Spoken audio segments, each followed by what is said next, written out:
Hey guys, so in this video, we're gonna talk about DITO, PHL, APA, SM Prime, and then we're gonna start everything off with the Philippine Stock Exchange Index. So if you guys are ready, you guys are good, let's go and let's do this. So by the way, while we're making this video, last night we saw an onslaught on US stocks. We saw lots of stocks being pushed down and sold down. Then we saw consecutive movements also on a lot of those foreign stocks as well. And while all of that was happening last night and portions of today, we saw cryptocurrencies also go down. We saw the large ones from Bitcoin to Ethereum be massively sold down for the day. And the interesting part about Bitcoin is that it just hit highs just a couple of days ago. Then from where it was a couple of days ago to where it is now, it seems like it's a bit way off. But we'll keep you updated and we'll make videos on that to just give you enough content for you to be able to weave through what's going on right now. So what's interesting about the PSEi, we've seen tons of volatility about it, but for today, it closed slightly up. You could actually say that it's unchanged. It closed at 6,814.67. It's up 4.33 points from yesterday. It's up 0.06%. Value turnover is 10.24 billion, but what's interesting about the 10.24 billion, similar to the progression over the past few weeks, what we saw tons of it connected to DITO and PHA. So around 3 billion of the 10.2 billion value turnover for the day was pretty much DITO and PHA. But let me give you a preview first of the markets before we go on those specific stocks. So for the PSEi, it's what's so interesting was this. We talked about this last night when I did a Facebook Live in of course my Facebook Live on my Facebook channel, and also in my second channel, Stock Investing Made Easy. We mentioned that the PSEi was trying to attack the 100-day moving average, which it did. As you can see right here, intraday, it hit it. We could peg the 100-day moving average around the 6,760 level, and the low that we had for today was around 6,736. So it pretty much hit it. And given that it was a support, 100-day support, buying also was relatively strong. And that's why we saw an intraday bounce, making it push up. So please do note, if you are measuring also the PSEi for the day, you'll basically see that it opened at 6,808. But it dipped to a low of 6,376, and the fact that it hit the 100-day moving average, which caused buying, shows us that there's a legitimate sense of people looking at this level as something that's relatively not so expensive anymore, as evidenced by the buying that we have for today. Which also, if you look at the trend line that I drew right here, coincides with the 100-day moving average. You have the 100-day moving average confirming this upward progression that we're seeing from this trend line. So that being said, the possible narrative, at least for the short term right now, is bounce from this. The next possible resistance for the short term would be this 7,090 level, which is where the 50-day moving average is. So just putting this all together, bounce from this. If we see it escape this narrow downward trend here, then it has a shot to go as close as it can to the 50-day moving average. Then it somehow could give us also a semblance that, hey, if it goes above the 50-day moving average, then we may see a short-term low that's increasing. And then if it goes above this level, then we may see also highs start to push up once again. But the common progression that we're having is it's still sideways, 6,863 as the main support, or at least from the breakout. And if you'll add this level, you could put the 626 level as your resistance. Then you could put as your support, and then you could put this main resistance right here, somewhere around the 7.3 mark as a resistance to watch out for as well. So that's where we are. Lots of action for the day from an index perspective, and a bounce from the 100-day moving average. Anyways, let's start everything off with PHA because it has second largest amount of value turnover for the day. And if you look at it also from a chart, from a volatility standpoint, it closed at 2.91, which made it down by 7.91%. And if you'll follow the progression from our lesson, or at least from the videos I made yesterday, I mentioned that it was very, very close already to the resistance. And when a stock is sideways, consolidating very near the resistance, normally sellers, people who want to take profits, dominate. And as we can see right here, textbook support and resistance as PHA hit the resistance somewhere around the 3.24 level. Sellers started to dominate. No one wanted to buy it higher than 3.24. Then boom, we saw it start to retrace downward to the 2.91 level. Should selling continue again, then we could just possibly see it move in this sense, in this fashion, where it could retrace back to the 2.55 level where the support is and where the 20-day moving average is. And please do note the downward movement also is supported by the cross down from the RSI. So we currently have, looking at it from a checklist standpoint, for those who attended our Stock Smart sessions, you do know what I mean when I say checklist standpoint. From a checklist standpoint, you have the large red candle, you have a failure to break the resistance, then you have an RSI cross down, showing you a more bearish stance for PHA. But the general underlying movement for the stock right now is still sideways, given that it pushed lower at 7.91%. So there. By the way, if you guys are new to this, please do note that these are not stock picks. This is not me telling you what stock to buy. This is me sharing my ideologies and strategies using technical analysis. But at the end of the day, use this video as data and information. But ultimately, you should decide on your own if you should buy the stock, because it's your money, it's your responsibility. You have to create your own buy and sell signals, because that's what will help you win in the stock market on a regular basis. And what's nice about it is if you build it on your own, you learn on your own, you continue to research, you continue to build your strategy, it builds confidence that you don't have to rely on a lot of people, you don't have to rely on other people. All you can rely on is your strategy founded under proper principles of technicals and fundamentals and executed properly. That's what will help you make money in the market. So there, I hope it's something that gives you context, no, because at the end of the day, there's it's nice to listen to so many people, but at the end of the day, if there's one voice that you have to listen to, it should be yours. Anyways, let's look at APL. So for APL, allow me to clean this up first. Medyo madumi. Yan. So for APL, this is how it primarily is looking. We are in the 5th day already for APL, holding the 0.255 support level. It's been there since the breakout that happened right here, February 17, 2021. After the breakout, it's currently holding. If you want me to put a short-term resistance right here, this is the shortest resistance that we have for APL, 0.255 support, 0.29 resistance. Again, the main resistance still right now is at the 0.44 level. You have a 14%, around 11.8% swing from the 0.255 support to the 0.29 resistance level.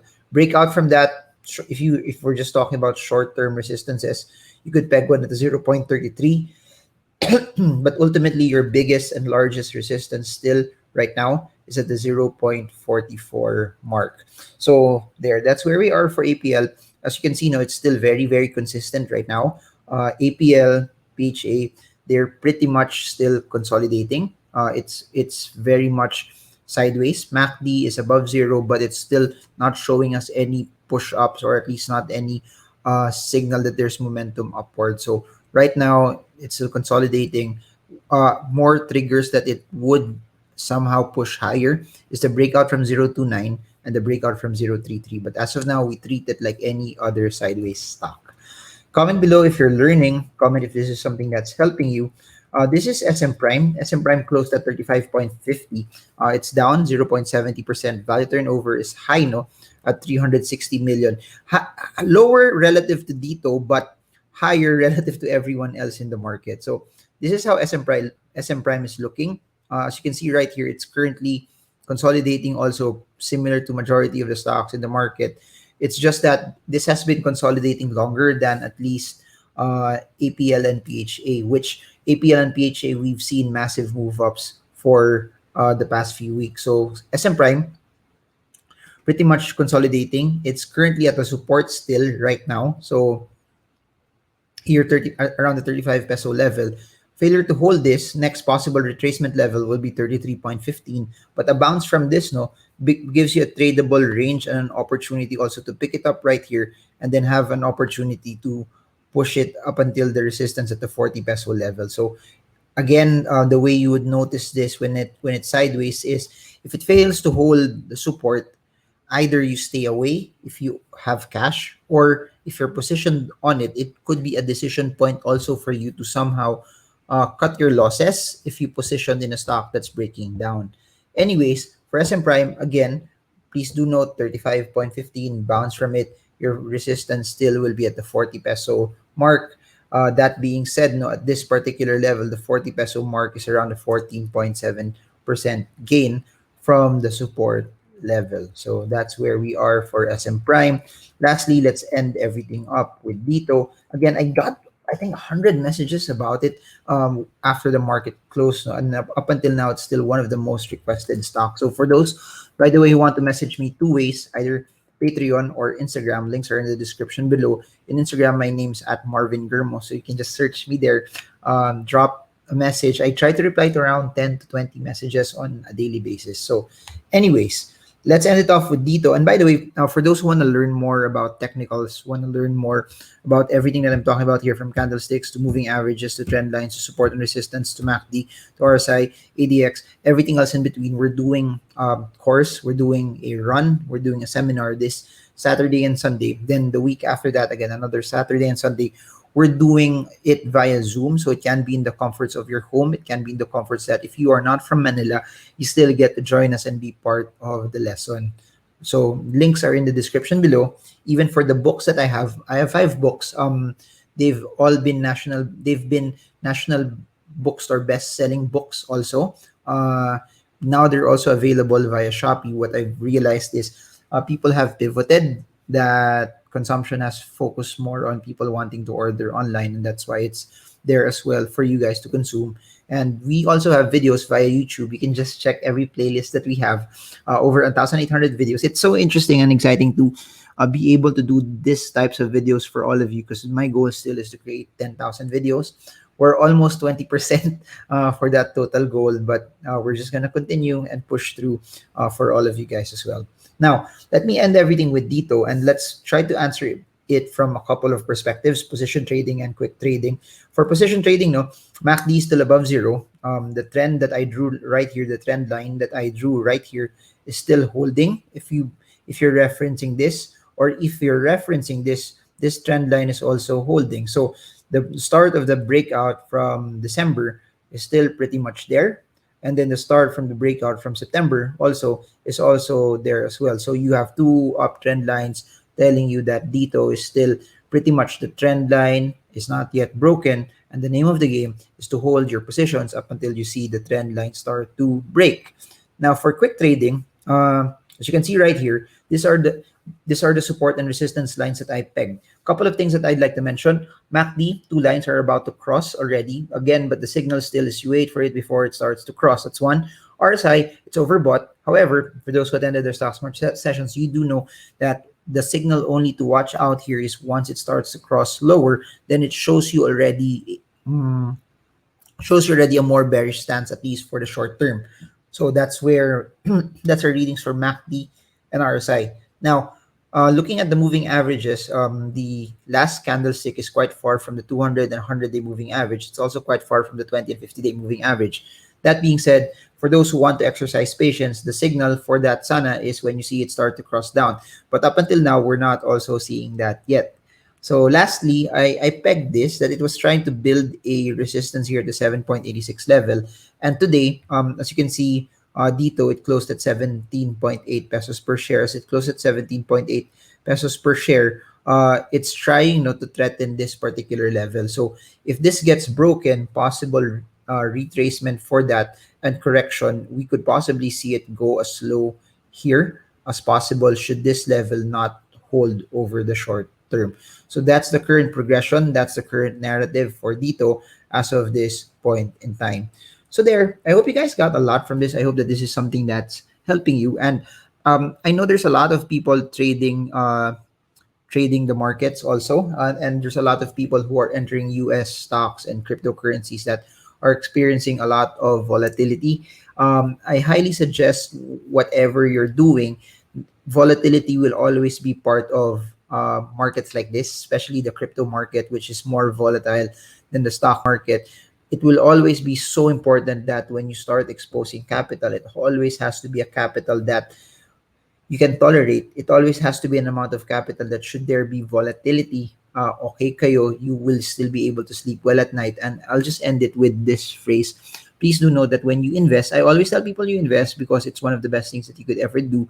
But every time you invest, please always remember that um, no amount of money or no amount of investment is worth a night of you losing sleep. It's more important for you to still have sound sleep, that you're allocating what you can only tolerate.